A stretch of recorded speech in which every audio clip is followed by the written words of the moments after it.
don't know, man. I had to send you 3 different links. It wasn't Actually, letting me in either. I don't either. So it figures, right? Yeah. I'll go back in and delete the last one and add in the thumbnail and stuff after. Everybody knows what's going on, man.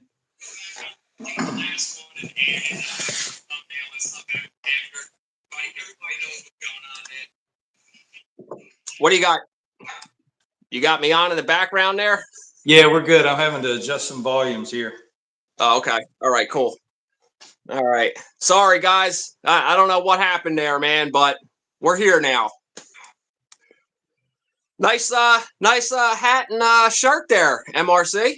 Yeah, appreciate that. You know, I thought I'd do the red thing tonight, Hondas and all. You know, I'm a fanboy, they say. You know, I didn't want to overdo it, you know, Yeah. but I was going to put a sticker on my forehead too, but I didn't want to waste it. You know what I mean? I think you got it covered. You got it covered, my friend. Yeah, we got it covered. We got it covered. So, looks like everybody made it back. Hey, guys, appreciate y'all coming over. Yeah, man. Quad Talk Live, guys. I don't even know what day it is anymore. What's it, January 10th? Something like that. Hey, Purdy, I'm glad you made it, sir. Yeah, we got a bunch. We got some of the big players in here, bro. We got some of the big players. You know, let's do that. It's like a weekly rotational chair thing now. You know, next week it'll be some comments. Why not? That's right. Hey, you know, we all have similar interests and hobbies, so it works out. Absolutely. So here, Aaron, everybody's saying what's up to you in the comments here. Hey guys, what's up? I got the. If you see me looking over here to the right, I got a laptop running so I can read the questions. Okay. I wasn't sure if I could see them on the phone or not, but you got my attention. You still can.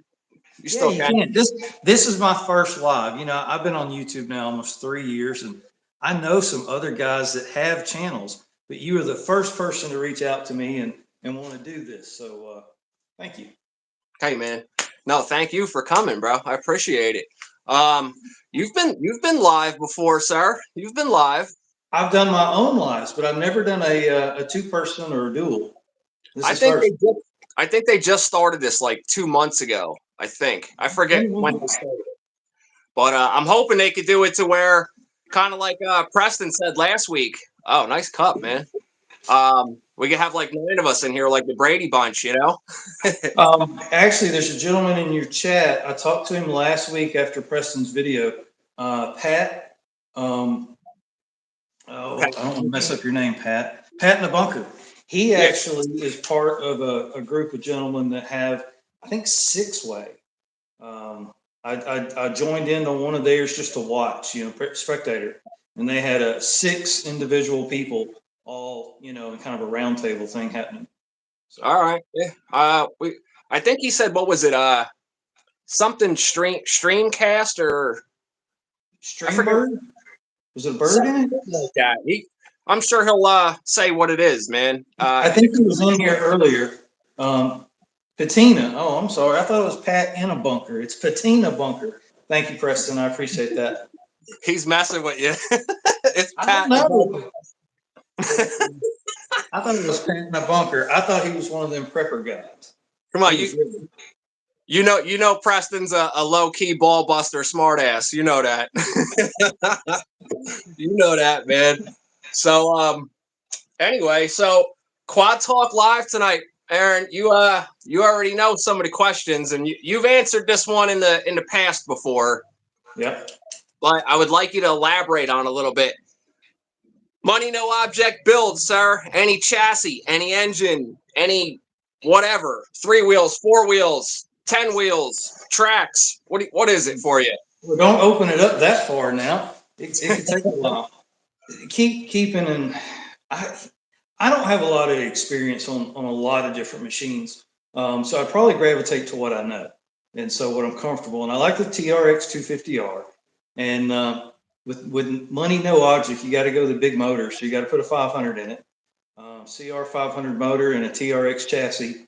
I do not have experience with extended swing arms and A-arms and things of that nature. So probably, you know, keep it low key, but dependability is always big for me.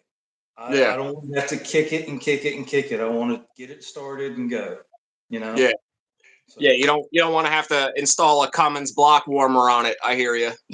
no, I don't. But Well, I think that could be fun.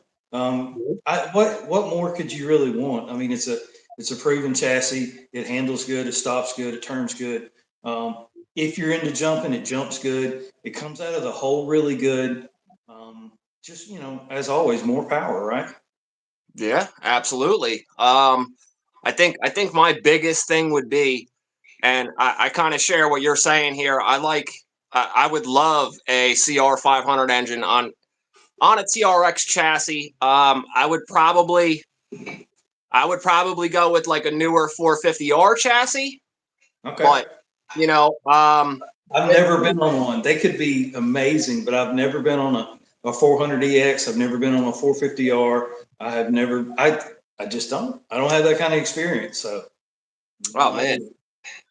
we're gonna have to bring a 400EX down there for you, man. There's a 400EX for sale in my area right now. It's like 10 minutes from my house. It's a 400EX and it has a CR500 engine on it. But Wow.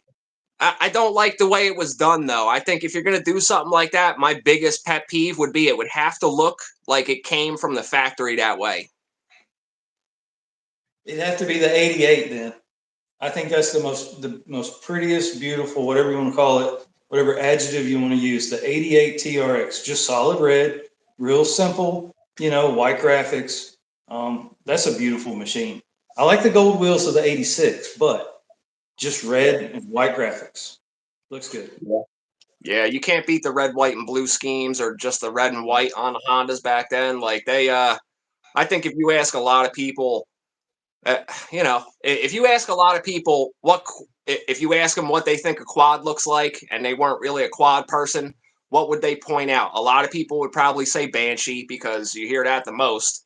But I think a lot of people in their heads would remember, at least in our age brackets, give or take 10 years, are definitely going to gravitate to the late 80s Hondas and stuff like that. I mean, for me, it is, but, it I is, mean, it is what it is. the psychedelic colors, the early 90s, I think Banshees, again, never ridden one, but pink and orange and yellows and reds and just crazy colors they were doing. They were catchy. They were flashy for Yeah. sure. Yeah. Some of I them like look really good. that. There's a yellow and black one I think they did. Looks really good. Um, it was kind of a throwback, color scheme, but it's Yeah. Mine was, this old trike said, "What's a banshee?" I think it's a mythical creature. This old trike. Um, I did my banshee, the '06 yellow and black, the one that I had. I ended up getting rid of that quad though. I felt like every time I rode it, something was going to break on it again. It kept, everything was done right on it. Just every time I rode it, it was like, all right, something sounds messed up again. So, yeah. it I is. mean, dependability has got to be. I mean, it's got to be right there in the forefront of whatever brand you like. If it ain't dependable, then you don't have anything. It may be a nice showpiece, but if it Yeah, doesn't run, then what do you yeah. got? I've had quite a few banshees over the years, and one thing I could say is there's ones that come from the factory that were built on Mondays, and then there's ones that you get that are just spot on, always run. You know what I mean? Like it was a Wednesday, the day after they had an employee party and morale was up. I've had a couple of those that were just perfect. Like don't even bother putting an exhaust on it. It's just perfect the way it is, but you know, all those are gone. They're coming down in value now too. They were like 10 grand up here for a while. Now they're like 4. So It's funny. It's funny how the markets sway for all of them. I saw a really nice 85 250R. I think it sold for 6 or 7 thousand, which is a lot of money. But that same machine a few months ago was 12,000. yeah, That's a huge hit. I mean, you're expecting 12 and you get 7, I think it went through the Mecum auction and just did really really bad. But it was an overall decent machine considering what they've been pushing through there. yeah. I mean, we all know what brings the big money is the painted foot peg bolts and the $13 eBay chains. We know that. I know.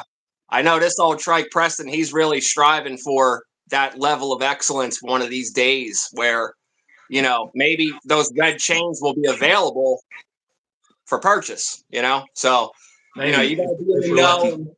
Yeah, you got to be in the know to be able to get one of them powder coated red chains there, where I tell 30. you what, I have learned so much from those videos watching him just pull apart those machines. It's stuff that I'm kind of a forest for the trees kind of guy. And Yeah. so for me, maybe I won't pick up on, missing a chain guard or a skid plate or something. Cause I'm dazzled by the Kenda Front Max tire or something like that. Okay. All right. Yeah. Wanted to watch this hand while this one's picking your pocket type of deal. I got Yeah, you. kind of one of those things.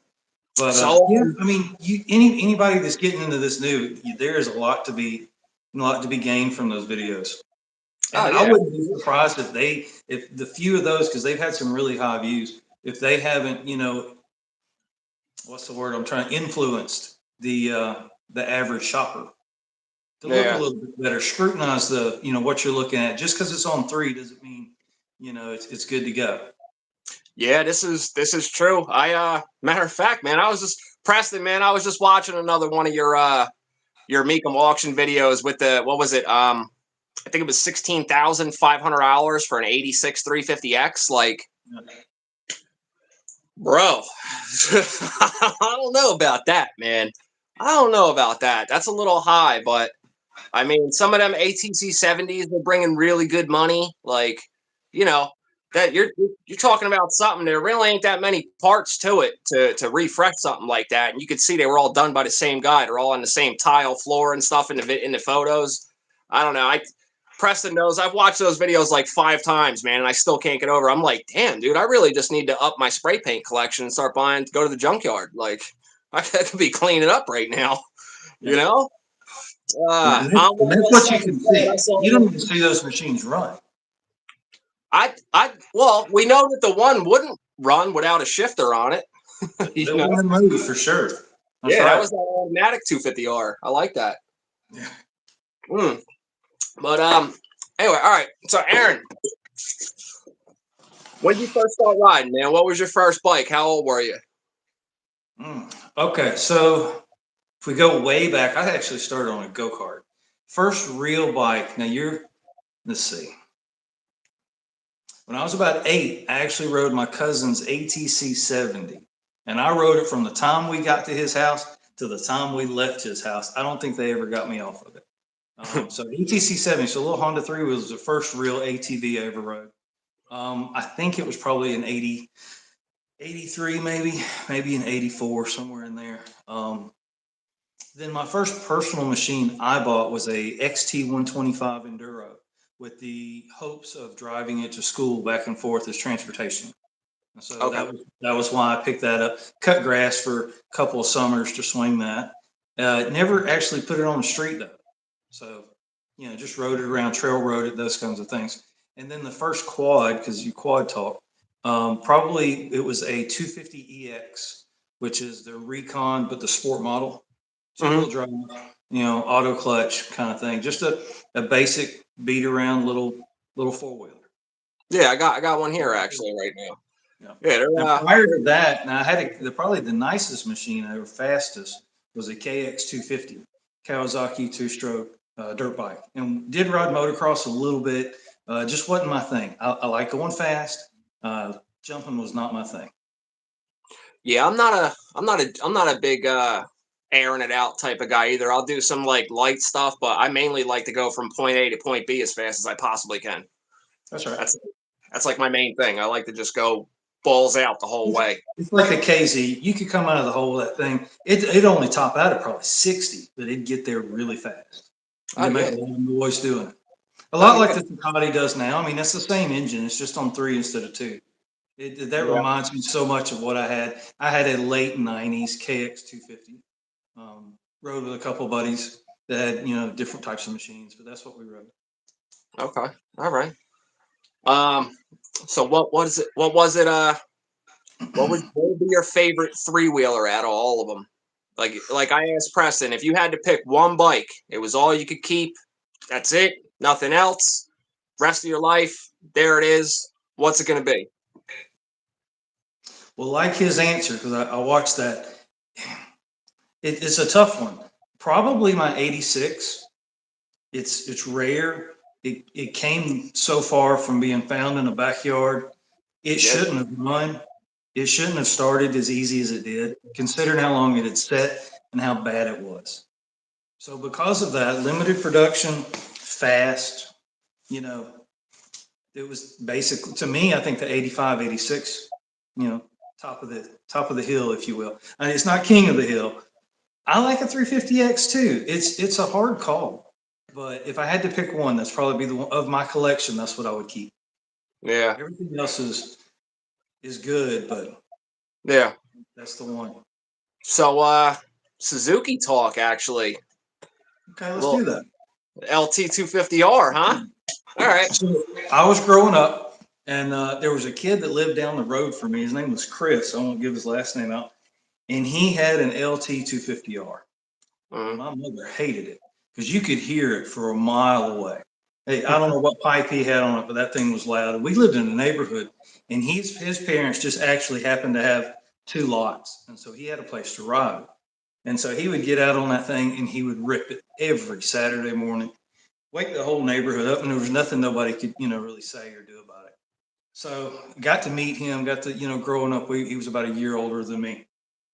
But my little town where I grew up, which was in Tennessee, they had a Suzuki dealership, and the Honda dealership they were more street bikes and not off road. And so all the kids had and wanted the LT 250R. And so that's the reason I have it, is because I want to experience that in this, craziness of ATVs I'm going through. Okay. Well, I mean, So that's the reason behind it. I've been watching your channel for quite a while now. You know that. I mean, I think you had maybe 3 or 4 bikes when I first started watching, and then just like I know the feeling. It was a big year. And being like, I gotta have it, and you next thing you know, you got 5 of them, and next thing you know, there's 10, and then there's 15, and then there's 40. I know what it's like, man. I get it. It's an addiction. It really is. It really is. I catch myself sometimes looking for stuff, and I'm like, I don't want that. I don't need that. I found an 83 Z50 the other day, and I was glad. I actually felt a sigh of relief when I saw that it was sold, and it wasn't to me, because I was thinking about Hot and Heavy. I was like, that's on my list. That's on the list. But actually, the list is about finished. My personal list is about finished. Acquiring them was the first part. Getting them all running, now that's another challenge. Yeah, and then you plan on slowly restoring each one, right? Like to full. I don't want to use the word restore, but I certainly want to improve them and get them better to what they are right now. All right. So your LT 250R. Let's talk about that. Yeah, you're 88. So what are the plans with that? Obviously, other than the engine that we're going to talk about here in a minute, like how far are you going to take the rest of the chassis? Like, what are your plans? Basically back 08. I want to go yellow fenders, blue seat, blue nose, gold wheels if I can find them. But 88, actually, the gold wheels I think was 86, 87. You know more about them than I do. 88, I think, had the silver wheels or the aluminum wheels. But I want to get back to that look. Again, I'm not after extended A arms and swing arms and Alba shocks, and that's not my thing. So I just want it to look like it did when I was a kid. I want to ride it and enjoy it. Okay, all right. Trike conversation conversion LT 250R. So that would have been cool if I know Suzuki came out with like that little 110 or something, right? Now Suzuki, yeah. Let's see, 125. Yeah, 125M, I think it was. Something like that. Yeah, right. ALT 250R. All right. So, all right. So your Suzuki engine. So guys in the comments, if you don't know, Matt has my LT 250R engine up there. He's about to show. I haven't even seen it yet. You've had it a week? Yeah, I've had it a week. It's not together obviously yet. I'm in the process of stripping everything, cleaning everything, prepping everything, making sure we have everything. I was dry fitting everything. I will talk to you in messages. I'm pretty sure we have everything. It took me about 2 days. The little pulls for the shifter and everything, they were turned out they were like stuck in a piece of tape inside the cooler. They came out of a little crack in that little tub they were in, but we're in pretty good shape. And being we're on video here, I'm going to ask you a couple questions about. Now, I now see what you're talking about. You said you had a problem with the drain bolt. Yeah, it's stripped out. Yeah, so I see the drain bolt you picked up. It almost looks like it's a two separate piece bolt. It's got a split in it. No. The let me get it here. So actually, here I'll just flip you around. There you go. Yeah. So all right. So the bolt here, the drain bolt. Yes. See what happened with the threads in there? They're like non-existent. Correct. So either the only options I would think of, other than getting a new case half, which I wouldn't want to do that anyway. But here's the new bolt you got, and it looks like it's a two-piece bolt almost. Like this Allen head part comes out of the bolt itself. See that? Yeah, I see that.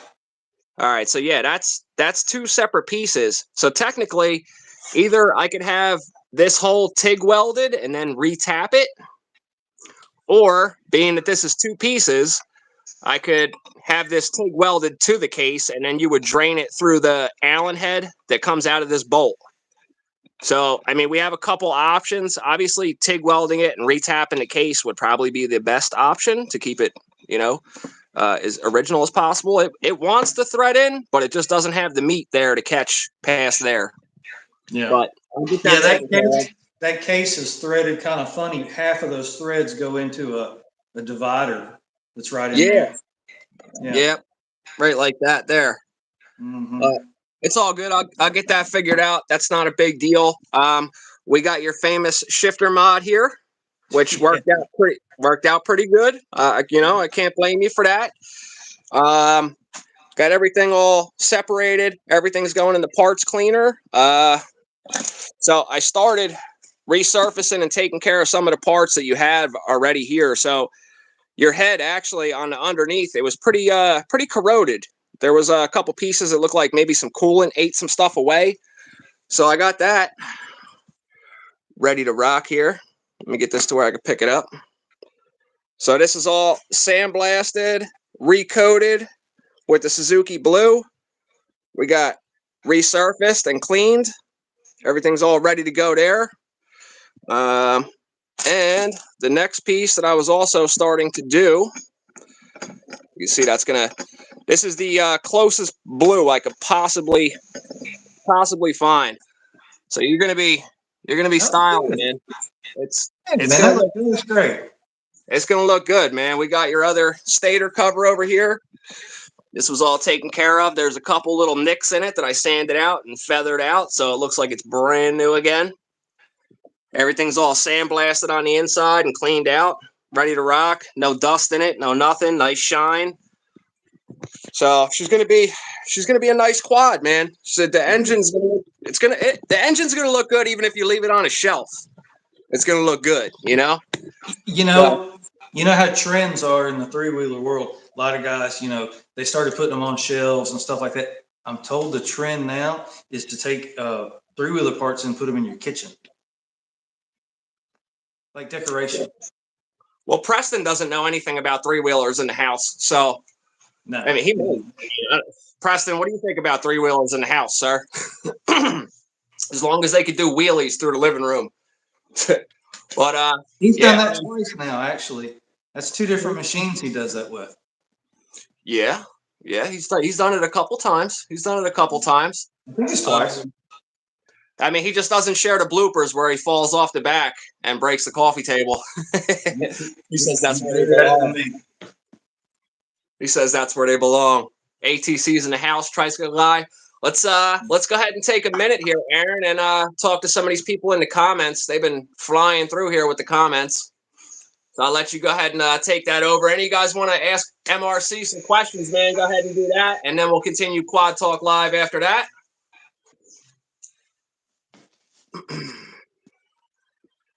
So everybody cat got everybody's tongue now, huh? Yeah, the cat got him tongue. Yeah, they were probably talking crap before I said that, and they're like, "Oh, stop." I have an end table with 2-stroke pipes. Okay, that's cool. That would be cool. Jose said I had a 660 motor on a stand at my kitchen table. Okay. West Michigan Motorsports, who is going to be our guest next week, says MRC, man, we need to come to Trike Fest. I do. It's kind of a hike, but honestly, last year, 2023, we had discussed family wise, we were going to make the trip, and I had an employee quit on me, and so it kind of put me in a lurch at work, and so I just there was just no way I could pull it off. But yeah, it's on the list. I got to do that. Got to do that. Okay. Dennis here had a good let's see here. What is in the store this month, MRC? Pat in the bunker asks.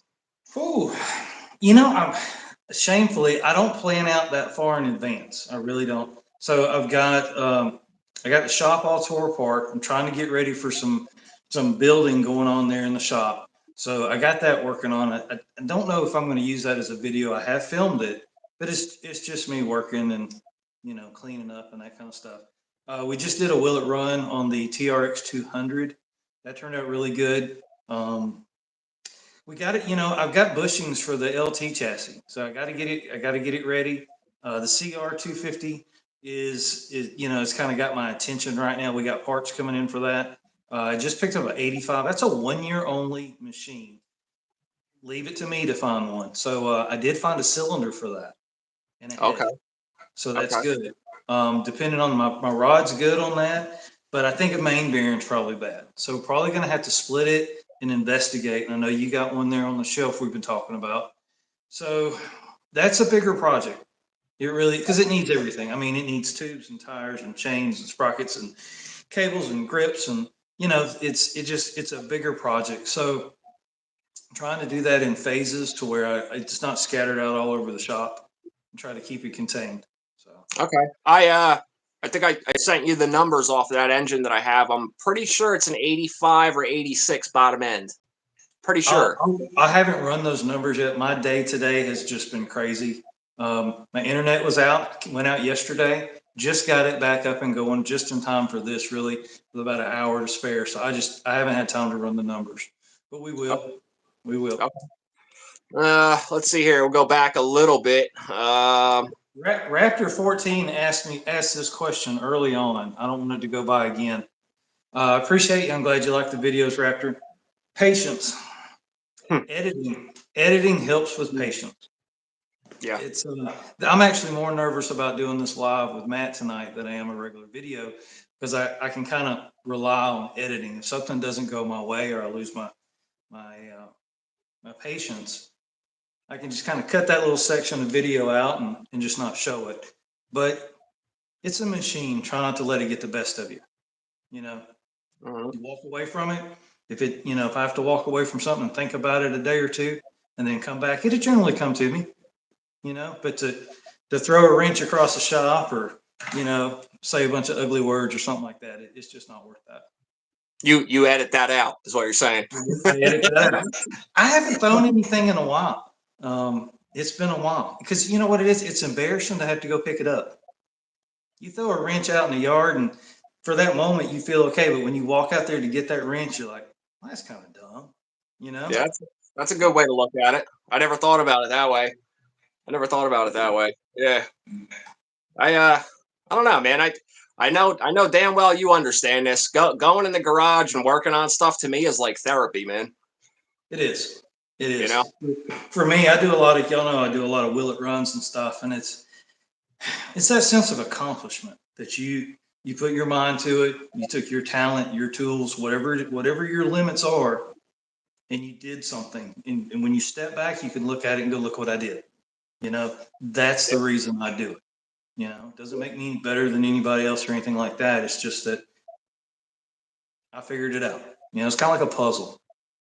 I hear you. Justin Carl from Justin Carl Film says, editing is hard, but makes it fun. I have mixed feelings about editing, but I also like when you're sitting there and you got your headphones on and you're 6 hours into it or whatever for something that's 20 minutes long, and then you go watch it afterwards. I'll watch some of my older videos. Like I've said this before, every morning when I get up, I'll pick one of my older videos and I'll watch it just to see what it was, what it looks like to me now, a year ago, year and a half ago, whatever. And I actually learned a lot from myself, like how to pause in between my words and how to enunciate things a little better sometimes. I'm always talking to the camera like and a lot of my viewers like it that way, man. I talk to the camera like as if the camera is one of my viewers hanging out with me in the garage. So I try to keep it that way. But I'm from Jersey, so some of the things I say might not sound right to a lot of people. I can't help it. It's toxic around here, but it's just the way it is. So, but let's see here. Everybody's cruising with the comments, MRC. Good. Everybody's cruising down here, bro. How come you won't answer? I got one for Tricycle Guy. Now, I don't know Tricycle Guy directly, but we do converse back and forth through things like this. I was watching you ever see The Vault? It's a YouTube channel. They'll do three-wheelers, motorcycles. It's called The Vault, and they'll take I was watching the CR250R. This is for you, Tricycle Guy, so check this out. I seen that video. I seen it, but go ahead. It's a great video. He split it up into two sections, the Elsinore engine, and then the one that comes after that, I guess it's 2000. But I was looking through, and it looked to me, now I may be way out of line here, but one of the distinguishing factors of the prototype that he has is the side cover of the engine is completely, almost like a sphere that's been cut and has been welded onto the side of the case. Mm-hmm. That looked very reminiscent of the 81 CR 250R, which would put it in about the right timeline too, as his machine. Yeah, I believe and Tricycle Guy, I've seen the bike that you're talking about. I've seen it on your channel over a year ago, and then I seen it at Preston's event. You had it on a circular stand. Yeah, that is like a prototype before the first gen, technically, right? I see how they got the whole headset, like a clamp together piece and everything. That's definitely not. That wasn't some like homemade thing. You're on to something with that. That was definitely some type of experimental or pre-production bike or something from Honda, in my opinion, as well. I think it definitely is. I would love to know the actual the actual history of that bike, man. That'd be cool to know that. I'm sure your Tricycle Guy is in the, he's there. That's what I'm talking about. The cereal bowl cover. I mean, it's completely round where the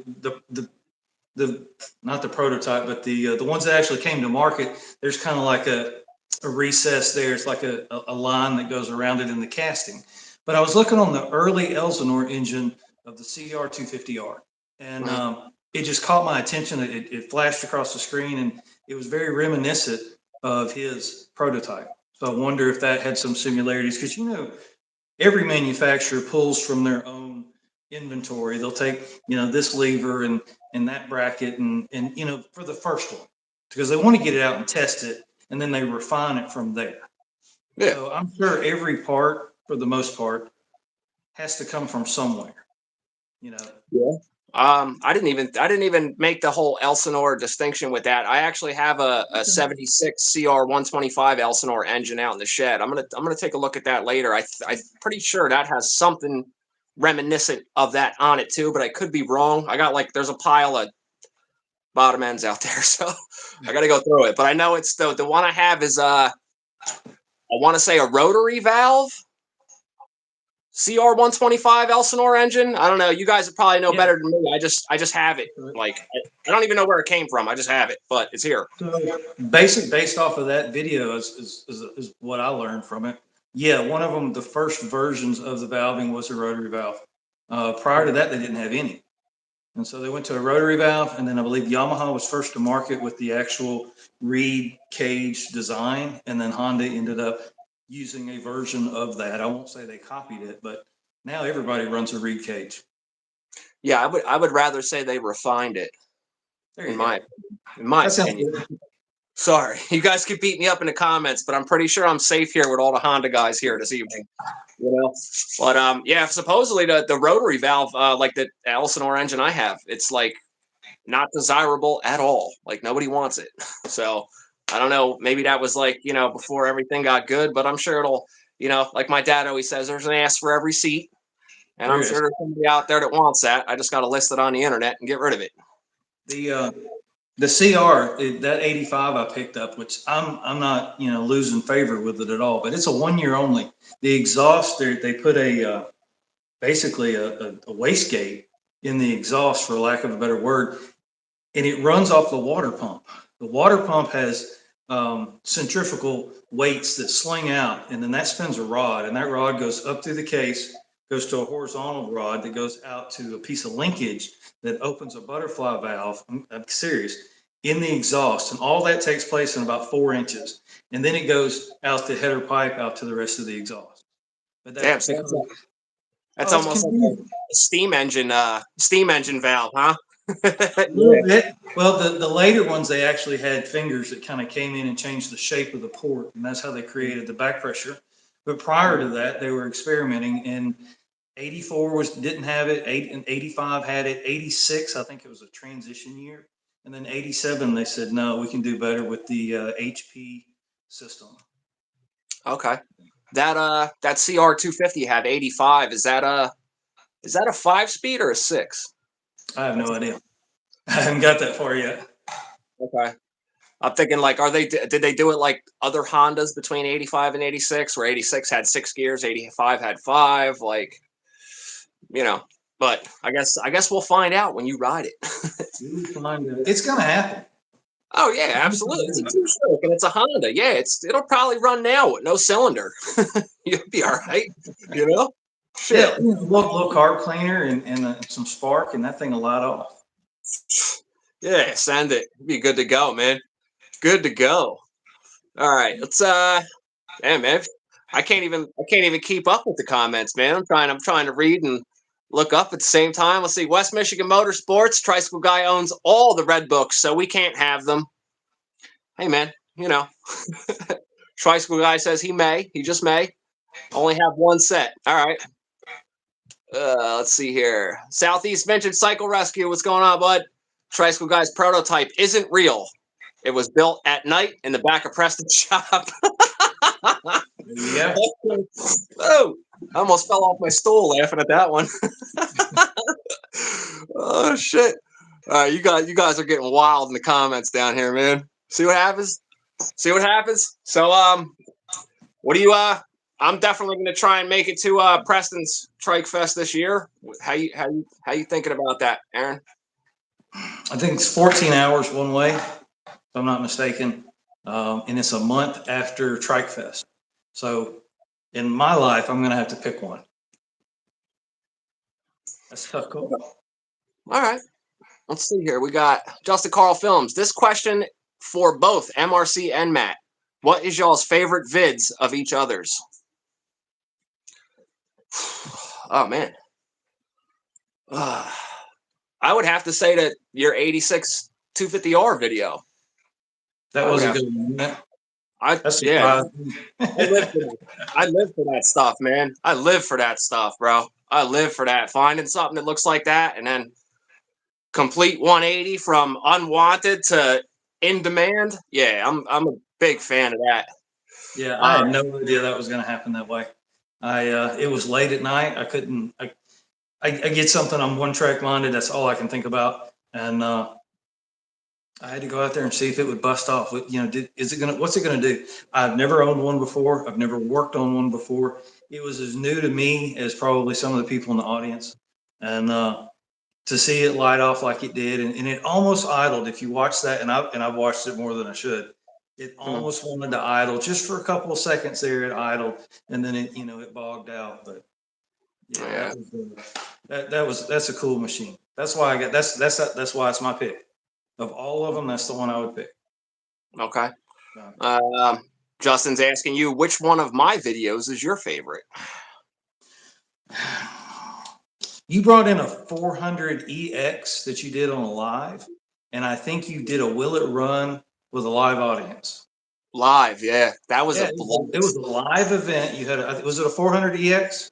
Mm-hmm. And you went through and you checked the timing on it, and I think you checked the valves on it, and I'm trying to remember what was the culprit. What was the reason it wouldn't start? The pilot. The pilot jet, is that what it was? Yeah, Yeah. and it didn't have spark. But It had no to spark do either. that, on a live event like this is different. You know, it's Yeah, I never because seen they're there. anybody do it before. No, I haven't either. I've never seen anybody do a live like that. That's But will it specifically run? what we bought that quad just to do it on live. I got it running. I sold it the next week. See you later. That would probably be my favorite because that got my attention, and I was like, okay, this guy's doing something here. Yeah, Let's see where this goes. You know, because it could have went just completely sideways on you. I mean, that crank could have been locked up. That, you know what I mean? It could have been so many things that you yeah, just didn't foresee. But you know, you went through the steps just like we all try to do, and it paid off. And there it was running with just a few minutes of diagnosing and repair. yeah. That was a fun day, man. That was like my channel was like half the subs that it is now, but everybody loved it, man. And it was a blast. I really like. Yes, it could have definitely went wrong. We could still be here live trying to fix that thing right now. I've You had know? some of those. I mean, and there again, that goes back to the editing. There's been videos that have gotten started that I completely threw away because it went sideways, you know. Yeah. And it's not that I failed on camera before, but no one's going to tune in to watch you fail and fail and fail and fail. No. You know, as I tell my wife, I tell her, I said, you know, the General Lee never come up short. You know, it's got to make the jump. Yeah. So it got bent a bunch, but it never come up short. I try to have, if the audience is going to tune in and they're going to get invested in the process, I want to have a payoff at the end and not, well, you know, this one's not going to run. So, Yeah. Yeah. Yeah. I mean, I have a couple videos that I mainly things that I started and then either parts took too long to come in, so I kind of like was moved on to something else, and then by the time I got back to it, all those clips were like 1,000 clips in my editing software, so I didn't even bother looking them up. I'm like, I'll just reshoot it. I'll just yeah. reshoot it. But as far as failing all the time, yeah, you can't. It's nice to see some. It's actually refreshing to see somebody actually mess up and admit that they messed up instead of making Mm. it look like, because me and you both, we have viewers. I'm not the best at what I do. I'm not. I'm mediocre. You know what I mean? I have an attention to detail that I think I do, and that's it. And I take my time with stuff. That's it. But I think for some viewers that maybe don't even have a quad, they're just watching because they like quads or they want to see something get worked on or anything like that, or they like models. It's just a big model. That's all it is. Um, for them to watch somebody that always is on point, always gets it right, it almost might be intimidating to somebody for them to start. I'd rather see somebody mess up and then see how they fix it. You know what I mean? Yeah, So I got a Halloween episode of all episodes. I drag in just a busted up Big Red 200E, if I'm not mistaken. And I went through all the steps. It had like 45 psi compression. It was not going to run. And I tried all the little tricks I could come up with, just short of getting the torch out and heating up the cylinder or doing some really crazy stuff. And mm, I called it. And on that video, you know, that machine never runs. And so, but I thought, you know, that's real life. I try to teach what I know. It's a little bit. If I could share that with somebody, that's what I want to do. That's kind of what started the channel, was to encourage people to get out and just get your hands dirty. You'll figure it out. You know, it's not that difficult. yeah, But you can't fix them all. At least not with basic stuff. You know, yeah, you can rebuild heads and do the whole thing, but that's not really, you know, for everybody. yeah. I mean, yeah, some of that stuff a lot of people wouldn't want to get into. Right. Um, yeah, I mean, I believe your catchphrase on your channel is "you can too," right? Me too. I mean, it's really not understanding. I did a live that gets a lot of views on setting the timing on a four-stroke engine, and it's been done, you know, a lot better by a lot more people than me. But I hadn't seen anybody really point to a three-wheeler and go, "Here, this is, you know, this is how it works. This is what you look for." And it's those basic concepts. If you can follow those, you can read a manual.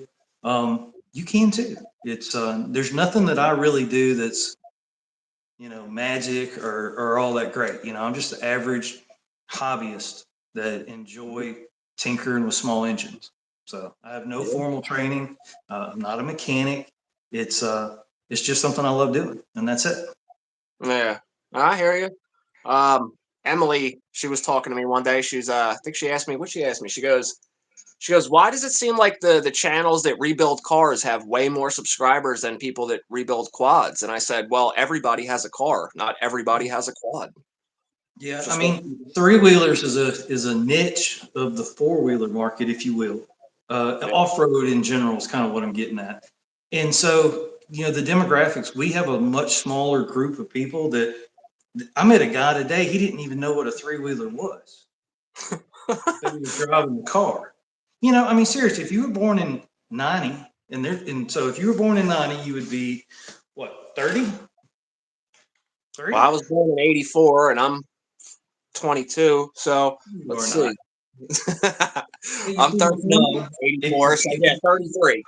If you were born in 1990, you're a grown man with a family. You've never seen a three wheeler. It's very possible. Yeah, yeah, it is possible. Definitely is, depending on what state you live in too. Because I know a lot of the two-stroke three-wheelers ended up in California for quite a And while. and that's interesting. We talk about, like when Preston was doing the auctions, he seems, and this is, I'm just saying him because he's up north. Three wheelers are still pretty prevalent up there compared to what I'm seeing down in the south. Just as you said, the two strokes were more common out west. It Yeah, seems like that they were regional to some extent too. And of course, prices and demand follow that. yeah, So yeah. when I found my first 350X, I had been looking 2 years before I even saw one even come up on Marketplace. Mm. And that's a long time. Yeah, yeah. I've been looking for one for a little while too, and I actually was talking to West Michigan Motorsports earlier. I sent him pictures of it, and I showed Preston pictures of it. I found one in Maryland finally, a 1985. Actually, Lou actually pointed me in the direction of who it is. Well, his group at least did. And it seems like a decent deal. And for a couple extra bucks, I can get the whole one that runs. It's an 85, and I can get a whole nother 85 roller with it, which, come on now, you already know I'm going to buy that and the roller. I'm not going to leave parts on the table because I got a problem and should probably see somebody about it. But My hopefully that biggest works problem out. with 350Xs is I live less than 2 hours from Lou. And so he every day it seems like he can find one somewhere. So I'm always in a bidding war with him, or not bidding, but who can find it. But in this area, just in the South in general, I had a gentleman drive 3 hours to get a chassis for a Big Red. Come to me to get a frame for a Big Red. Okay. He said he couldn't find one in his area. Now, for me, I thought that was hard to believe, but they are regional.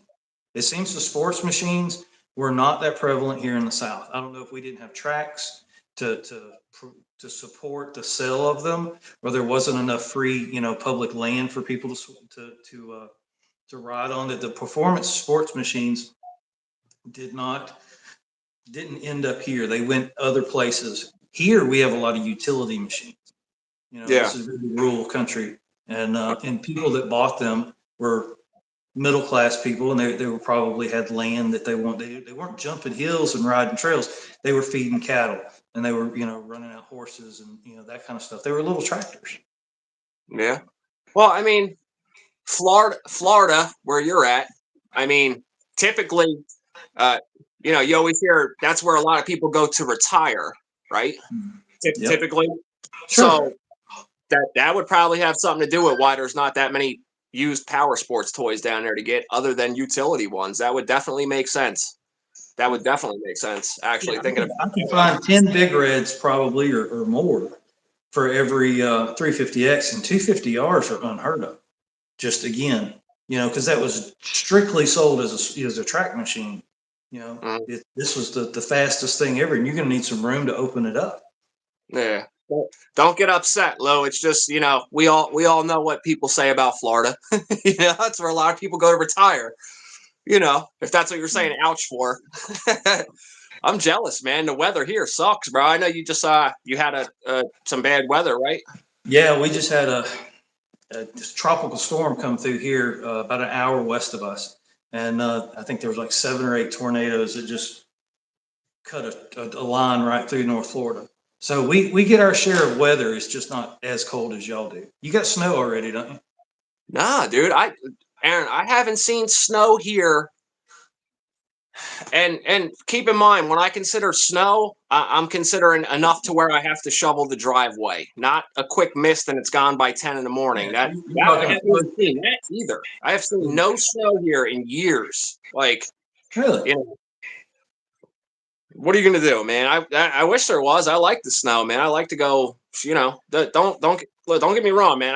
I will go shovel snow for side money if it snowed right now. I've been raking leaves and shoveling driveways since I was like 9 years old. I'll always take advantage of that when it comes time. You know what I mean? So I grew up but in Tennessee, but the most snow we ever got was maybe 10, 12, 14 inches, maybe at the most. And that wasn't every single year. It was 37 degrees this morning when I got up, but no snow. You don't have to worry about that. we had a cold morning probably 4 or 5 days ago, and it was actually flurrying in the morning, and I'm like, all right, I'm pulling the Suzuki out. Get the cameras ready. Let's get this. And then it would just stop as soon as I saw it. Was like, all right, cool. Pull the Suzuki out before I can't get it out, and it stopped as soon as I had that thought. I'm like, damn, man, I want to ride that thing in the snow, man. Plus, in my town where I live in, if there's a square inch of snow anywhere on the ground in my township, you can legally ride your ATV on the streets without a problem. So, I've been wanting to crush up ice cubes and put them on the ground in July and be like, nah, I'm good. You see that, officer? But they probably, won't let me stop with that. Tricycle guy had a short a couple of days ago. He's already pushing snow with his big red. So he's got his little shovel out or his plow. All right. Yeah, man. Look at. We got every YouTuber in the comments down here, man. Yeah, we definitely need to all get together, man. That would be cool. Daddy-O says too many people are parting out the quads now. I know what you mean on that, Daddy-O. I part stuff out too, but I'll only part it out if it's too far gone to bring it back. Like if it's gonna take more money to put something, if it's a 250R, I won't even think about it. But a 400EX, a 450R, some of the newer stuff, I don't mind parting some of that stuff out. They made so friggin' many of them, man. But I know what you mean. But if people didn't part stuff out, we wouldn't have parts to fix the machines we have either. So and that's the argument. If there wasn't a guy willing to part one out, where are you going to find that airbox lid or that tank or those OE fenders or I think the majority of us all kind of feel the same way. We're going to try to save all the ones that are worth saving, and the ones that aren't worth saving, those are going to go onto the chopping block to be parted out. Now, I keep most of my parts myself. I don't do a lot of selling because I'm going to end up using those parts. And that's actually, I got a video of that. One of my things that I shot, or that's my upcoming videos, is I pulled all my boneyard out. I've got about 8 or 9 machines in there that have just been stacked up. And so I've been sorting through them and getting rid of some stuff or wanting to get rid of some stuff, let's say that. But yeah, I lined them up across the back of the yard. So, I'm not even going to say it, but yeah, I got a line of junk machines across my backyard right now. I'm thinking about doing a will it run. Go out there. Now, these machines I bought out a group of machines from a motorcycle dealership or repair place. And so they were picked over there. I got them 3 years ago, and I've picked over them for 3 years. And what's left is there's really not a lot left. But I'm thinking about trying to do a will it run, only using what's in that row of machines. Now, to me, that would be a challenge. That would be, kind of a MacGyver. I grew up watching MacGyver. Remember the TV show? Yeah. The duct tape and a ball of twine, and he could make something happen. And so I'm thinking about trying to do a video where I walk out. There's 7 or 8, 9 machines there, picking out which one I think can make run, do a will it run on that machine, scavenge whatever I need from the other machines to make it run, and then it has to ride out from that spot. And so before I get rid of them, I think that's probably what I'm going to do. Do you have multiples of one machine? No, but there's the multiples. They're similar. So out of what's out there, there's a 200M. There's a couple 200Es. There's a couple of 200ESs. There's 2 250ESs. And so there's a 185S. And then there's just a chassis of a 180, a 200E. I mean, they're bad now. But I think what I would have to start out with would probably take a 200E that's out there. I think I can make it run. I've never heard it run.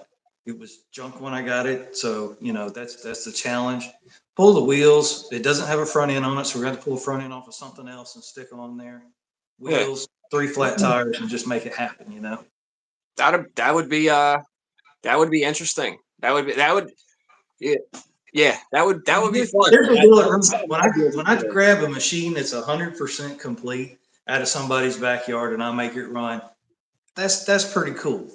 Yeah. If you can go into a junkyard that's been picked over by who knows how many people over all these years and make one of those run and move under its own power, I think that would be kind of raising the bar, I guess is what I'm trying to say.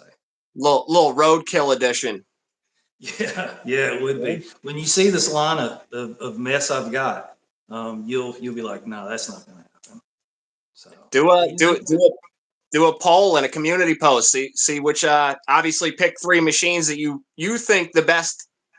You have the best chance. I'll let you in on a little secret. I've been thinking about this for about 3 or 4 days right now, and in my mind, now I play this game. I got a good friend of mine, Brent. He's the guy that does all my artwork and logos. He does all of this, and so we would go to a car show, but it was more of a everything's for sale, But it's kind of in the disguise of a car show. That's what we tell our wives. It's a car show, but everything's for sale.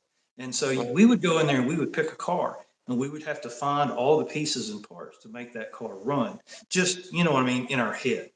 Does that make sense? Like we would pick a 67 C10 Chevrolet truck and we're like, okay, there's some doors over there. They look good, so we'll get those. Just in our mind, it's like, well, there's a cab and this guy's got some front suspension and there's a motor. And, we try to find all the pieces and parts to make that car whole again. Yeah. And so kind of the same thing, but just in my own backyard. That'd be very interesting. I'm going to watch anyway, but I would definitely, that would be pretty cool, man. We'll see. I think in my mind, what I'm looking at is a 200E engine and chassis. I've got a 185S front end out there. We can pull the hubs off. It doesn't have any hubs on it. It's going to be a hodgepodge, but if you can make it run, and I figured, if I can make it to the mailbox and back, then that's a success. So let me ask you this, Aaron. And Preston, don't think I didn't see Christine sitting under the carport at your house either, too. But Aaron, you have a 51 business coupe or a shoebox or something, right? It's a 53 210. Okay. It's a 2-door post. Okay, so for people that don't know, post means it's got the post. It's not the hard top, right? Yeah, hard top would have been nice, but about 17 years ago, Jesse James was on TV and he had a black 54, flat leg, airbags, slammed to the ground, have some spider caps on it, black wheels, and white interior. And not that I was taking notes or anything. And I just fell in love with that car. That car was like the 50s, that's what it looked like. Now his has got a big chop top. He bought it that way. Mine is not chopped or anything. But I found that in a guy's backyard. I got it on the cheap. And like all of my deals, hadn't run in many years. And I drug it home, snatched the motor out of it. It's got a Cadillac 472 in it, big block with a turbo 400 trans. And then it's got an S10 Extreme with a spool rear axle underneath it. Mustang 2 front end. It did have airbags on it all the way around. 472, that's like a 70s Eldorado engine, right? Kind of? Exactly. Yeah, it was 472 you could get in the Cadillac, but they also had the 500, which is what I wanted, but I found the 472. It's been punched 30 over by the previous owner. It's a lot of torque, but it doesn't make a lot of horsepower. That's one of my favorite engines, man, the Cadillac 500. I had, believe it or not, when I was like 16, when I lived in Las Vegas, I had a 73 Cadillac Eldorado with a 500 block. It was a front wheel drive. Yeah. And the one that I had, we got from Universal Studios. It was in something McCoy. Damn, I can't remember the name of the movie. It was in a movie. It was brown and tan. It was literally like driving my living room couch. Oh, it's a huge car too. Huge, like 17, 18 foot long, man. Wish I still had that. Something McQuaid, Hatfield McQuaid or something like Lone Star McQuade, I think was the name of the movie, something like that. That sounds something like that. Well, that Cadillac, The I main owned. character was, they called him McQuade, if I'm not mistaken. Yeah, it was something like something McQuade. I'd have to go through my video collection that I have an extensive collection of. But so the 53 coupe, what are you planning on with that, man? I don't know. You know, as things change, I've had it 20 years almost. That's the movie. That's the movie right there. Sorry, Aaron. Lone Yeah, Wolf McQuade. okay. I owned that Cadillac. That was a fun car. But go ahead. I'm sorry. No, you're fine. I don't know. You know, gasser, those cars look so good as a gasser. Put the front end 3 foot in the air, you know, Mm. that would be really cool. It's already got the motor for it. Go open headers with it. You know, that no hood, that could be nice. Do some pie crust slicks on the back. That's an Mm. option. But the dream has always been to do it up like Jesse James's car.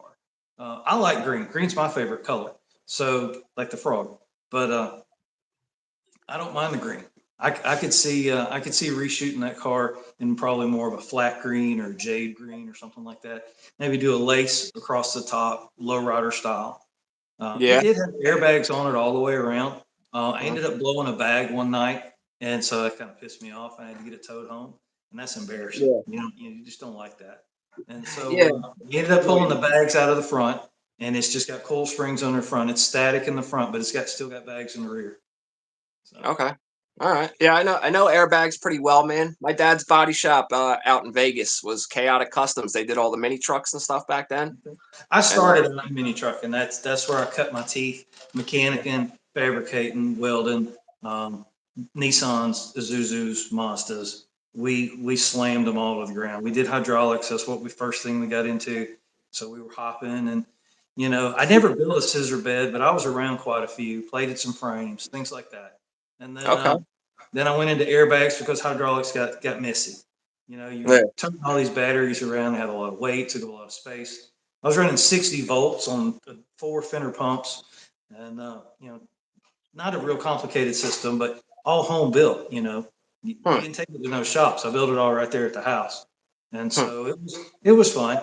And then I got into airbags and did that on a 95 OBS, Hmm. full size Chevy, standard cab, 2-wheel drive, Hmm. Escalade front clip, shaved caddy tail lights, the whole 9 yards, shaved door handles, everything. Antenna was all shaved. Third marker light was shaved. Billy, Painted yeah, the whole nine. the whole nine. Yeah, it had 17 Boyd Coddingtons on it, and you know the 90s. I did that, and so Okay. when Okay. when my daughter was born, I cleaned house and I got rid of everything. I had a big lifted Chevy square body, and I had the yellow truck, and I had an '85 Jeep Scrambler, which is should have kept on that one. They only made like 25,000 of those. That's the long one, the Jeep CJ8 is what they called it. Okay. We made it for 4 years. Since we're in the world of rare things, they made that for 4 years. They only made like 25,000 total. And so that one was a straight six with a 4-speed. Okay. Nice. Yep. Still had the 4 liter in it. It was a 4.2 liters, straight six. Okay. All right. I think that's Yeah. right. It's been a long time. It should be a 4.2 liter, if I'm not mistaken. Okay. Yeah. All the Jeeps I had 4 liters in them. That's like a Straight. Wrangler, though. This is back in the CJs. Oh, okay. All right. Last CJ 85. I had was a CJ7. Okay. That was a long So time ago too. the CJ8 had 14 inches on that Jeep wheelbase. Damn. So it was noticeably longer. Okay. All right. Justin Carl Film says, "Wow, guys went from quad talk to cars. That's good. We're all into mechanical stuff, man. Yeah, I mean, it's motor talk, you know, it's cars, whatever. Yeah, Um, man. but yeah, that's where I came from. I came from mini trucking. I got into full size. I went into bog trucks and built some big bog trucks, and then I just kind of got out of that. I needed a smaller hobby, and three wheelers just really just fit. That's what's good about these, man. It's scaled down, It size was and money different. wise. My shop got 4 times as big because my projects got 4 times as small. So I had more room. I didn't have to worry about lift. lift to work on them and things like that. And so the three wheelers just kind of fit an itch that I was wanting to scratch. I bought my first one, which was the 85 250 SX. And every time I took it out, people were like, man, that's a three wheeler. Like, yeah, it's a three wheeler. And they were like, I've never seen one, or I haven't seen one in 30 years or whatever. And so I realized that there was kind of a void there. And I said, these are really cool. Maybe I could find another one. And that was 3 years ago. So Okay. All right. Let's read a couple of these comments. Aaron, we're an hour and we're an hour and 5 minutes in already, dude. It's crazy how fast time goes by. But West Michigan Motorsports says MRC next build idea, General Lee trike. it's been done. I think I had a 1980 185 no S or no letters, what they was called. That's orange. It's funny because there was one that popped up for sale, and the guy's ad. I read a lot of ads because people are quite interesting when they write an ad, and so that 1980, and Preston correct me on this, the 1980 was the only year that I'm aware of that was orange in the 185 no letter. But I also believe they made a 110 that was also that same orange color. But that would be the perfect three wheeler for a General Lee because it's already orange. The fenders and plastics are already orange. You could slip an 01 on there real tastefully and not have necessarily changed the entire machine. All right. That makes sense. So what we'll do here is, Aaron, before we start, we'll open it up to the comments here in a minute. But before we do that, man, any of you guys don't already know, man, MRC Builds has got all kinds of merchandise available, man. All kinds. All you got to do is click on a video and click shop, bro. There's all kinds of stuff. Coffee cups, hats, stickers, hoodies. Hold on. Wait for it. T-shirts. So, but I got a good friend of mine. I've known him. Wow, I've known him probably since the very 1990. Probably we were going to school together, and so he does all the artwork. His name's Brent Yawn, and he's just an amazing artist. And I got to give him credit for all that. He's come up with all the designs for me. And YouTube started allowing us to promote our own products within the videos, and then of course down the banner across the bottom. And so I just saw an opportunity there to kind of help fund this craziness they call YouTube. So because it's not easy and it's not cheap. I mean, just buying equipment and hard drives and computers and the machines to work on and stuff like that. It's kind of what they'd call a vicious cycle, I guess. But I enjoy it, so I'm not complaining. Yeah. Pat in the bunker says he had a in 1980 185 and it was definitely orange. I miss it a lot. Got stolen out of my barn. All those people should be hung by their thumbs. Yeah, I have no love for a thief, man. There's just no. I if they were on fire in front of me, I'd probably get marshmallows out.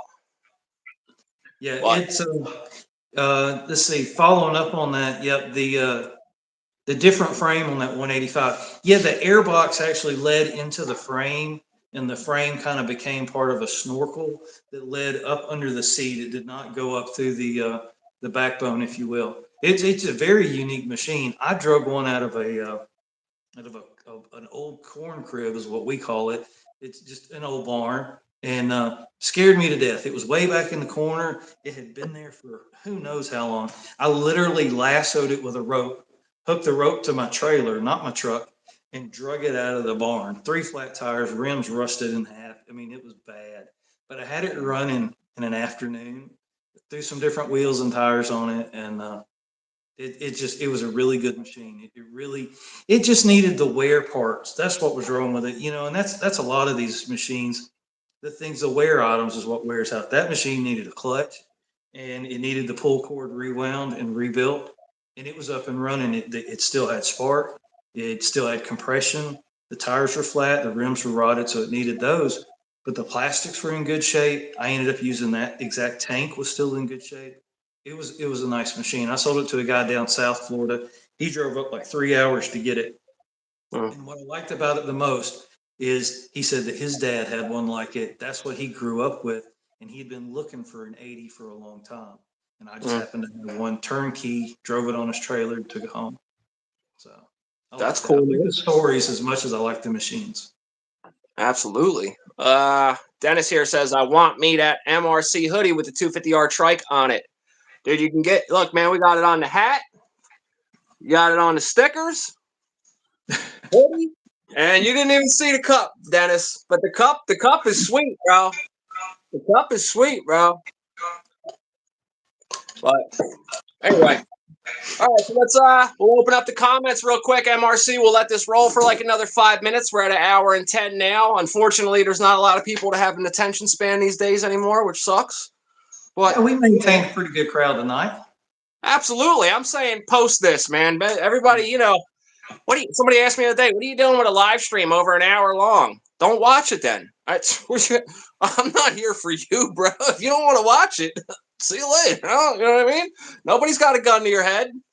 But let's see what we got here. Ben Parsley? I had a 185 but I don't recall the year. Had woolly boogers on it. Okay. You can't wear out a set of woolly boogers. I have never seen, and I've brought a lot of machines in. I have never seen a pair of woolly boogers wore out. I've seen them dry rotted, cracked, holes all in them, not holding no air. But I have never seen a pair of woolly boogers wore out. I think you're right with that, dude. I don't think I've ever seen. Have you ever seen a slick pair of woolly boogers? No.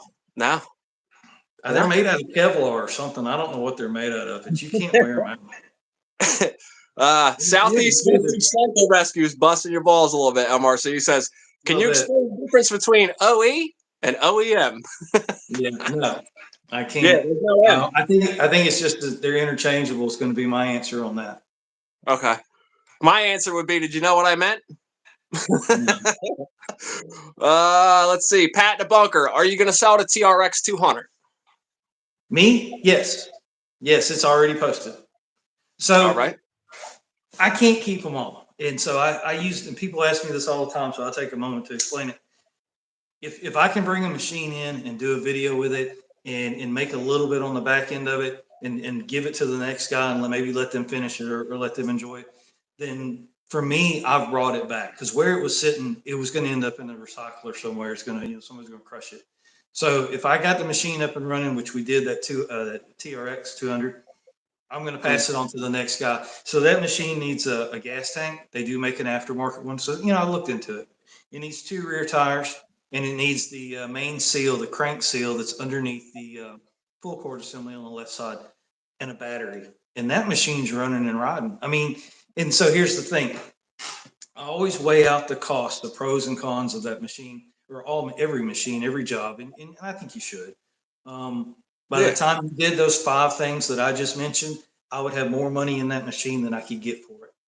So for me, it's better to go ahead. I paid $250 for that machine. If I can double my money and make $500 total on it, if I can make a couple $100 profit, then it's been worth my time, and I've enjoyed getting to work on it. And so that's kind of my business model, if you can think of it as that. Yeah, absolutely. West Michigan Motorsport says, I'm about to put ice studs in my woolly boogers for my 350X. They'll never wear out. You'll be good to go. I don't know who this is. This old trike or something. Why is the Kenda Front Max the best front tire ever? Does he really want me to go down that road? So I have a lot of Kenda Front Maxes on my machine. It's because that tire's $76 on Amazon, free to my door. It's a tire that works. There's nothing wrong with it. There's nothing great about it, but there's nothing wrong with it. Now, I'll tell the backstory since he brought it up. Preston and I speak often, almost daily. And so me and him, we like to kind of poke one another and tell jokes on one another. And so it's just, our friendship. And so he was busting my chops that I had ordered a Kenda Front Max for a 350X. And he just kept on, and I just took it, and I took it, and I took it, I didn't say nothing too much, about it, just kind of let it go. And the other day I was watching a video, and y'all need the link to the video, point and go. We'll put the link right up here. There's a link to a video where he's out on the mud flats, and he went riding with a bunch of buddies. Did you see that? And he's riding donuts around this Yamaha that's stuck in the mud. And he says, "Don't break." Yeah, You remember I that believe, video? I believe so. Pause that video and check out that front tire. Now it's working really good in the mud there at the mud flats, but it Mm. just happens to be akin to front max.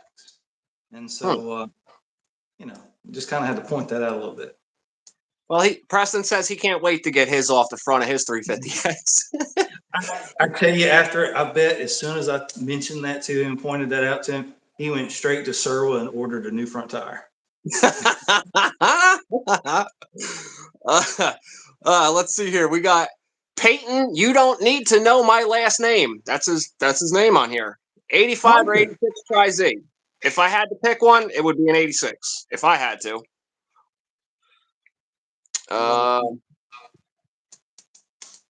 Andy Collins, what's your favorite project, MRC?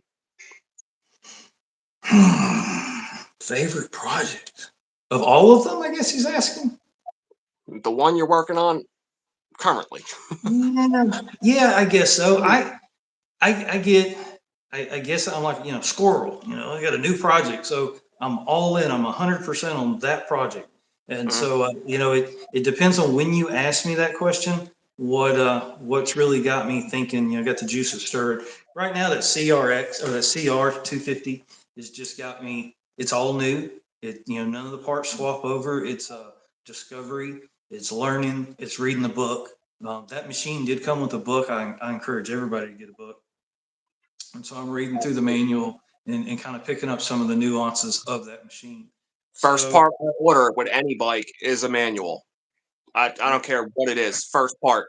On the way home with the bike, I'm ordering it. If you can do that, do it. Sure thing. Yeah, you got to be, even if it's just downloaded, you know, I link often to down in the descriptions of almost every video I have. There is a page from Oscar Mayer .net that he has probably 75 or 80 free manuals to download on all the 3-wheelers and some 4-wheelers. I mean, it's just tons of value right there. Just to click on it, download it, save it forever. You know, you don't even necessarily need internet. You can refer back to it. I do that. I actually went down the list and just downloaded every single one of them.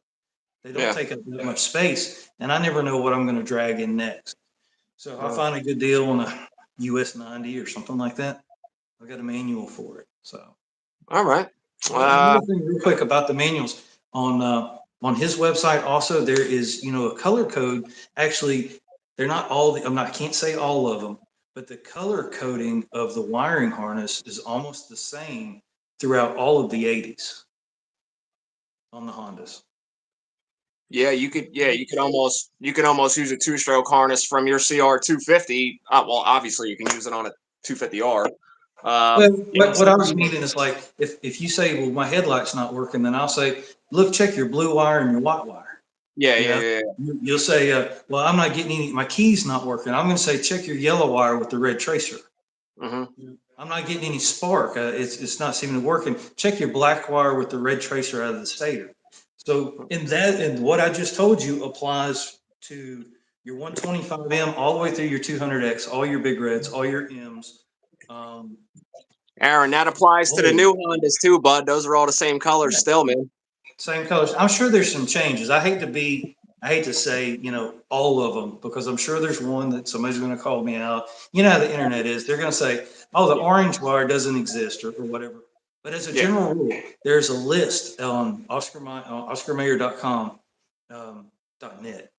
Check that out. You can download the color code. I downloaded it, printed it, and laminated it because it applies to all the machines until I could learn it. That's a great way for troubleshooting a problem, is being able to trace out your wiring and where they go. Yeah. Schematic's hard to read. Yeah, I'll check that. I like a tangible manual, but I also like to get diagrams printed out because I can zoom in and blow it up and then print it out. Like, I have a whole book made up for your bottom end over here. But, you know, I need that anyway because I have LT250Rs too.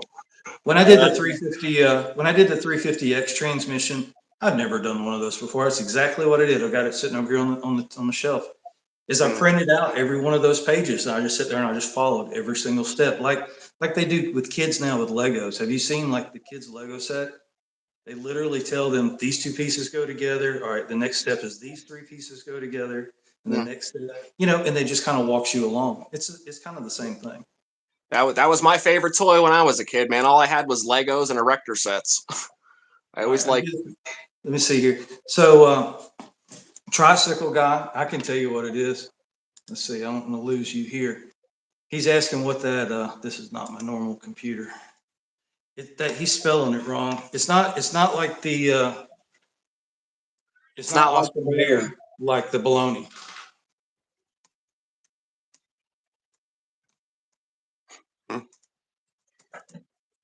I don't know if he's goofing or if he really wants to know. I'd like to know. So here it is. Well, it is Oscar. It's OSCARMAYER.net. MAYER. Okay. MAYER.net. If you'll go there, there's 40 probably service manuals. I'm not talking about put the gas in the gas tank. I'm talking about this is the clutch. This is how it goes together. You've just got the troubleshooting in the back. It's a true service manual. Okay. All right. Yeah. It was rug nuts, tricycle guy, not lug nuts. He's talking about Preston with the giveaway with the rug nuts. But all right. We're at an hour and 20 minutes right now. Any guys want to get in a couple last comments here? And then we'll call it a night, man. That's good, man. I've enjoyed it. Yeah, no, this was fun, dude. I have a lot of fun doing this every week, man. I look forward to this every week. And like I said earlier, West Michigan Motorsports is going to be my guest, our guest next week, next Wednesday night. You guys want to go ahead and check out his channel if you haven't already. Check it out. I know you're doing a gusset kit on your 350X right now. That's going to be cool. That's going to be sweet. Yes, it is. This old trike's claiming his nationality. What is rug nuts? Hey, West Michigan Motorsports, have you dropped the powder coat? Have you dropped it off for powder coat yet? Have you gotten that far? I'll wait for him to respond on that. I'm curious. I've entertained that idea too of doing a gusset kit. I've got the two that I'm keeping. They've both broken, and someone's welded them up on the left side. That seems to be a common break point on the left side of the main beam coming down. I don't know why that side seems to be the one that breaks, but yeah, I've seen it on a few. I've seen it on a few, like on the internet. My 85 that I had years ago, which I still had. I sold that thing for like $500, man. I wish I still had it. When I first moved out here, like 20 years ago, I had it. I got it for $200, made it run, sold it for like $500, and I wish I never did. But Jose's asking me for an update on the 465. We got the oil tank in, Jose, and I have to order this fitting, which I ordered from Rocky Mountain, and that's pretty much it, man. I'm waiting on the plastics to come in, but that's it, man. I'm ready to put oil in this thing and fire it up. And yes, I will fire it up live when I get to the point where I'm about to start it. Not me start it and then shut it off and make it look like the first start. Like I'm going to pick up with none of the plastics, the gas tank on. We'll put the carb on, the gas tank, everything. And then if it should work, it should work. I think I know 400EX is enough to just be confident that it's going to go ahead and start. But Aaron, man, you should grab a 400EX if you find one, man. They're very similar to a 350X engine, man. It's very similar. Other than the decompression being on the outside of the 350X, it's not. They're built into the cam on this, but it's basically the same exact mechanical structure of a 350X. Like they didn't really change anything, man. Other than it being a 400cc. But okay. I see a lot of 300 EXs, more so than the 400 EXs. Really? Down it by you? Okay. Yeah. I don't know why. The last 400 EX I saw was toast. It was toast. I mean, it fell off a truck somewhere along the way, and they spray paint and all that good stuff. But, all right. Well, I got a couple here that you might need to have one sent down to you. I got about 7 or 8 of them under the deck. So, I can't get away from the 400s, man. I love the 400EX. Some people asked me last week, why put all that money into the 465 to keep up with a 450R or a detuned 450R? No, I put all this money into it because I freaking wanted to. That's it. You know what I mean? I want to have a nasty 400EX. That's it. But this old trike says Southerners are scared of 400EXs. It's regional. I mean, it's not like their 350Xs are falling out of the trees around here. Sports machines just aren't prevalent. They're just not that popular. Oh yeah. I can find all the Recons and Ranchers and Foremans, and I can find all of those I want. They're all green, but I can find as many of those as you want. 20 of those for every 300EX. So. All right. Well, maybe when you're on your way, when we're all on our way back from Preston's this year, we'll sit in here and I'll load one up for you. I'll put one to the side. I'll start putting parts on the side. But all right, guys. Aaron, man, thank you very much for coming and chatting. And enjoyed it. Thanks for the invite. Like to have you here. Check this out. Oh yeah. That's yeah, I saw you open that, man. That's pretty damn cool. It's scale. It's kind of big. So yeah. Oh, okay. Okay. My girls got that for me for Christmas. I was going to backlight it, but then I was thinking it probably wouldn't show up. So I'm thinking about doing like because that logo, like on your shirt there, is in yellow, the gold wheel. And so what I'm thinking about doing is doing like a piece of plexiglass and painting it yellow and then stick that behind it. So it wouldn't need light necessarily. It would always be yellow behind it or gold behind it. You could they sell spray tint, yellow spray tint for like headlights. You could either do that or you could sandblast the plexiglass so the light doesn't go through it, but it illuminates it, and put a yellow bulb in it. Yeah, something like that. I think the yellow would work good on that, like the wheel. Yeah, you'll figure it out. But all right, guys. Thank everybody. I appreciate it. Thank you all for coming. Enjoyed it. Matt, thanks again. We'll be in touch about the LT soon. Yes. All right, guys. We'll see you later. All right. Good night.